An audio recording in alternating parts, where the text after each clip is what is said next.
അങ്ങനെ എൻ്റെ ഒത്തിരി നാളത്തെ ഒരു ഡ്രീമാണ് കേട്ടോ കൊല്ലംകോട് യാത്രയും നമ്മുടെ ചെല്ലഞ്ചേട്ടൻ്റെ ചായക്കടയൊക്കെ ഒന്ന് കാണണം എന്നുള്ളത്. അപ്പം ഞങ്ങൾ ആദ്യം പോയത് സീതാർകുണ്ട് വെള്ളച്ചാട്ടം കാണാൻ വേണ്ടിയിട്ടാണ്. അപ്പം നമ്മൾ എത്തിയപ്പോൾ അവിടെ തുറന്നിട്ടില്ലായിരുന്നു. 8 മണിയായപ്പോഴത്തേക്കും ഞങ്ങൾ അവിടെ എത്തി. പിന്നെ അവർ വന്ന് തുറന്ന് ടിക്കറ്റൊക്കെ തന്ന് പിന്നെ നമ്മൾ കുറച്ച് സ്റ്റെപ്പെല്ലാം കയറിയിട്ട് വേണം വെള്ളച്ചാട്ടത്തിനടുത്തേക്ക് പോകാൻ.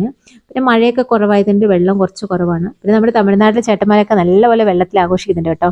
പിന്നെ കുറച്ച് കഴിഞ്ഞപ്പോൾ നമ്മൾ നേരെ പോയത് താമരപ്പാടത്തേക്കാണ്. താമരപ്പാടം എന്ന് പറഞ്ഞ് താമരയൊന്നുമില്ല, അത് സ്ഥലത്തിൻ്റെ പേരാണ്. ഇവിടെയാണ് നമ്മുടെ കൊല്ലംകോടിന് വ്യൂ മൊത്തം നമുക്ക് കാണാൻ വേണ്ടി സാധിക്കുന്നത്. അതിമനോഹരമായ ഒരു പ്ലേസാണ് കേട്ടോ. കാരണം ആ നെൽകൃഷീൻ്റെ നടുക്ക് കുറേ ചെടികളും പിന്നെ കുറേ അവർ സെറ്റൊക്കെ ചെയ്ത് വെച്ചിട്ടുണ്ട് കേട്ടോ. അതായത് ഏറുമാടം, അതുപോലെ നമുക്ക് ഫോട്ടോഷൂട്ടിനൊക്കെ പറ്റിയ അടിപൊളി ഒരു പ്ലേസാണ് കേട്ടോ. കാണുമ്പോൾ തന്നെ എന്ത് രസമാണെന്നറിയോ.